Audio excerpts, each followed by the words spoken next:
Hi Bowen, මම අද මේ වීඩියෝ එකේ කතා කරන්න බලාපොරොත්තු වෙනවා දැන් මේ වගේ ඩවුන් ට්‍රෙන්ඩ් එක රයිට් කොහොමද හැසිරෙන්න ඕන මොන වගේ දේවල්ද අනුගමනය කරන්න ඕන කියලා රයිට් පොඩි මගේ එක්ස්පීරියන්ස් එකේ මම කරන දේවල් කිහිපයක් ගැන කතා කරන්න රයිට් සමහරට මේක ඔබට හරියන්ට ඔබට ගැලපෙන්නත් පුළුවන් නොගැලපෙන්නත් පුළුවන් රයිට් හැබැයි මම හිතනවා යම්කිසි අවබෝධයක් එයි යම්කිසි උදව්වක් එයි කියලා දැන් අපි මේ ෂෙයා මාකට් එක අපි කියනවා මේ don't catch falling knives කියලා right ඒ කියන්නේ මේ හයියෙන් පල්ලෙහාට එන අර ෂෙයාස් අල්ලගන්න යන්න එපා right එතකොට ඒවා මැදට ගිහිල්ලා නිකන් අර බ්‍රේව් හට් වගේ යන්න එපා ඒකේ එක්සැක්ට් බොටම් එක දන්නේ නැත්තම් right මොකද මේ මාකට් එක irrational right මේක දැන් ඔයගොල්ලන්ට තේරෙනවා ඇතිනේ මේ කිසිම ටෙක්නිකල් එකක් වැඩ කරන්නේ නැහැ නේ right ෆිබොනොසිද මොන සපෝර්ට්ද මොන රෙසිස්ටන්ස් එකද වැඩ කරන්නේ මේ සයිකොලොජි එක තමයි ඔක්කොටම උඩින් ඉන්නේ right මේ සයිකොලොජි එකත් එක්ක එන ග්‍රීඩ් ඇන්ඩ් ෆියර් එක තමයි හැමදේම ඩ්‍රයිව් කරන්නේ ඒක උපරිම වුණාම ග්‍රීඩ් එක උපරිම වුණාම කිසිම මේ රෙසිස්ටන්ස් එකක් අදාළ නැහැ ඒක උඩට යනවා ඒ වගේ තමයි ඒක ෆියර් එක මේවා වුණාම රයිට් ඒක වැඩි වුණාම කිසිම සපෝට් ලෙවල් එකක් අදාළ නැහැ රයිට් ටෙක්නිකල් වර්ක් කරන්නේ නැහැ මේ වගේ වෙලාවට මම ඒක තමයි හුඟක් වෙලාවට මම ටෙක්නිකල් වලට මම එච්චර කැමතිත් නැත්තේ රයිට් මම යම් බේසික් දේවල් ටිකක් මම බලනවා මේක ට්‍රෙන්ඩ් එකකද ඉන්නේ අප් ට්‍රෙන්ඩ් එකද RSI වගේ එක. හැබැයි ලොකුවට ඒක ෆලෝ කරන්නේ නැත්තේ එකක් ඒක මගේ ස්ට්‍රැටජි එකට හරියන්නේ නැහැ. සහ හුඟක් වෙලාවට මේ හියුමන් බිහේවියර්ත් එක්ක මේ ටෙක්නිකල් කියන ඒවා සමහරවිට වැඩ කරන්නේ. රයිට් මේ ඒවා හොඳයි හැමෝම එක විදිහට යනවා නමුත් මේවා මේ තියෙන සෝෂල් මීඩියයි මේ තියෙන එක එක ඉන්ෆ්ලුවන්ස් එක ඒක හරිම අන්ප්‍රෙඩික්ටබල් right ඒක ඕගොල්ලන්ට තේරෙනවා ඇති ඒ කියන්නේ මේ පුදුම විදිහට සෙල් කරන්න ගිහම සෙල් කරන්න හිතා ගන්න බෑ දැන් මම සමහර කමෙන්ට්ස් මම බලනවා right එක Twitter messages වලට අනිත් තැන් වලට දාන්නේ forums වල දාන්නේ සමහර කට්ටිය කාටවත් හිතා ගන්න බෑ මොකද මේ වෙන්නේ කියන එක right හැමෝම බය වෙලා ඉන්න මගේ ප්‍රොෆිට් ටික අඩු වෙගෙන යන මම මේක සෙල් කරන්න මම එක්සිට් වෙන්න ඕන කියලා. right සමහර කට්ටිය ඉන්න ක්‍රෙඩිට් වලට ගත්ත කට්ටිය. ඒගොල්ලෝ දන්නවා මේක ඕවර් වැලියුඩ් උඩින් ගත්තේ ග්‍රේටර් ෆූල් කෙනෙක් හොයාගන්න පුළුවන් වෙයි කියලා. දැන් එහෙම නැහැ. ඒතකොට කීයට හරි සෙල් කරලා දානවා. බ්‍රෝකර් ෆර්ම්ස් වලින් කතා කරනවා. ඒගොල්ලන්ට මේක සෙට් අප් කරන්න ඕන. මොකද ඒගොල්ලෝට ඉන්ඩිවිජුවල් ක්ලයන්ට් ගේ එක්ස්පෝෂර් එක ඒගොල්ලෝ බලන්න ඕන. right පේ කරන්න ඕන කට්ටිය පේ කරන්න ඕන. ඒතකොට ඒගොල්ලෝ පොඩ අඩු කරන්න ගිහම අනිවාර්යයෙන්ම ෂෙයා එක සෙල් කරන්න වෙනවා. right ඉතින් මේ මාකට් ඉරෂනල් තත්ත්වයක තියෙන්නේ right ඉතින් අනිත් එක no one is perfect right කිසිම කෙනෙකුට කියන්න බෑ කෝකද টොප් එක කෝකද බොටම් එක කියලා right ඔයගොල්ලෝ තේරෙයි ඔය එහෙම කියනවා නම් එයා ගැන පොඩ්ඩක් බලන්න right කවුරු හරි කියනවා නම් මේ අද තමයි අන්තිම දවස මේක පික් කරන්න හෙට උදේ මේක අප් වෙයි කියලා චුට්ටක් කල්පනා කරන්න ඒක කොහොමද කියන්නේ කියලා right හෙට මේක ඩවුන් වෙන්නත් පුළුවන් හෙට අප් වෙන්නත් පුළුවන් right දැන් මෙහෙමයි මේක ටිකක් සෝ පවර්ෆුල් එක්කනේ කීප දෙනෙක් ඉන්නවා නම් ඒගොල්ලොන්ට මේක අප් කරන්නත් පුළුවන් right දැන් ඔය මොනවද මේ කාසන් ඒ වගේ ෂෙයාර්ස් ටිකක් උඩට ගත්තා නම් right ඒ සයිකොලොජි ඉක්මනටම හැදෙනවා right මාකට් එකේ හොඳ උඩට යන්න පුළුවන් ග්‍රීන් ෂෙයාර්ස් ටිකක් එහෙම ට්‍රේඩ් කරගත්තොත් ඔක්කොම ට්‍රේඩ් ග්‍රීන් වෙන්න පටන් ගන්නවා. ඉතින් ඒක මහ ලොකු දෙයක් නෙමෙයි කරන්න. ඕනම් කරන එක්කෙනෙකුට right ඉතින් අන්න ඒකයි කිසිම කෙනෙක් නැහැ. නමුත් රිටේල් ගත්තොත් කියන්නේ පොඩි කට්ටිය කියනවා නම් මේක අද ගන්න අද තමයි බොටම් එක. එහෙම නැත්නම් මේක තව සතියකින් টොප් වෙනවා. ඉතින් ඒක කාටවත් කියන්න බෑ. හරි අමාරුයි right. ඒක තමයි අපි කියන්නේ short term market movements catch කරන්න හරි අමාරුයි කියන එක right. එහෙම හිතන්න බැලුවොත් එහෙම අපිට මේක වින් කරන්න බෑ. හරි. අනිත් එක දැන් හුඟක් කට්ටිය අහන දැන් මේ වගේ ට්‍රෙන්ඩ් එක මොනවද කරන්න පුළුවන් කියන. දැන් ෆ්‍රෙෂ් බයින් දාන්න එපා. right. කොහොමද දාන්නේ? right. දැන් අපි හිතන්නකෝ දැන් වැලිබල් 1 කියන එක 90 වල ඉඳන් දැන් පල්ලෙහාට එනවා. right. 70 ගත්ත එක්කන.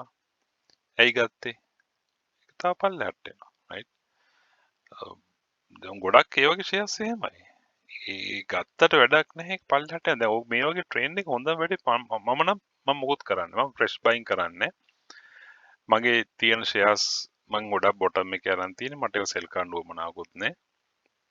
සමහර ඒවා ගත්ත ගන්නටම ඇවිල්ලා තියෙනවා දැන් කමර්ෂල් බැංක් එකක මං ගාව තියෙනවා. ඉතින් මං ඒ සෙල් කරන්නේ මම ගාව තියෙන කමර්ෂල් බැංක් එක. ලංකාවේ ප්‍රධාන බැංකුව ඒ මං ඒක සෙල් කරන්නේ.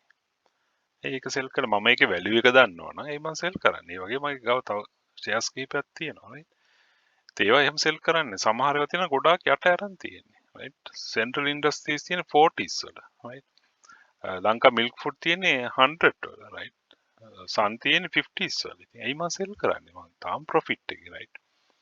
අනිත් එක මොන හරි ඉවෙන්ට් එකක් වෙනවද? right? මොකක් හරි රටේ මේ පොලිටිකල් අන්ස්ටැබිලිටි එකක් තියෙනවද? නැත්නම් අපි ඩිෆෝල්ට් වෙන්න දැන් අපි මොකක් හරි අපි පේමන්ට් එකක් පරක්කු කරලා තියෙනවද? රිස්ක් එකක් තියෙනවා. right? අපි හැබැයි වෙලා තියෙනවද? නෑ. එතකොට මොකක් හරි ඉකොනොමි එකේ ලොකු දෙයක් වෙලා තියෙනවද? නැහැ. එහෙම දෙයක් නැහැ. ඉතින් එහෙමනම් ඇයි අපි මේවා සෙල් කරන්නේ? අපි ගාව තියෙන valuable shares. right? අපි ඒකට අපි අරන් තියෙන යටින් නම් අපි ඒක under valued price එක න අරන් තියෙන්නේ. අපි අරන් over valued rate එක නැත්නම් ඒක සෙල් කරන්න එපා. right? දැන් සමහර කට්ටිය මම chat එකේ දාලා තියෙනවා ඒගොල්ලෝනේ දැන් පෝර්ට්ෆෝලියෝ එකේ profit එක අඩු වෙලා තියෙනවා. ඉතින් මේ අපරාධි මම මේක උඩදී සෙල් කරන යටින් ගන්නත් පුළුවන් කියලා. ඔය කතාවත් ඇත්ත. උඩදිම කරා නම් ගන්න පුළුවන්. දැන් අද සෙල් කරලා අද හරි අද මම සෙල් කරා කියන්නේ අද සෙල් කරලා කවුද දන්නේ හෙට මේක අප් වෙයිද ඩවුන් වෙයිද කියලා? සමහරවල් වෙන්නේ සෙල් කරාට පස්සේ අප් වෙන්න පටන් ගන්නවා. right? එතකොට අපරාධි සෙල් කරේ. ටක් ගාලා ගිහලා ආයේ සෙල් කරපු ගාන නෙමෙයි උඩින් ගන්නවා. right? හුඟක් වෙලාවට එන්නේ එහෙම ගන්න නැහැ. අප් වෙන්න ගියොත් ඒක අතහැරලා දාලා ඉන්නවා. අන්තිමදී වෙන්නේ හොඳ ෂෙයා එකක් තව උඩට යන්න පුළුවන් පොටෙන්ෂල් එකක් මේව කරගන්න. right? දැන් රිසල්ට්ස් අප්සෙට් දැන් රිසල්ට්ස් හොඳ හැම එන කම්පැනි හැම එකේම රිසල්ට්ස් හොඳයි. right?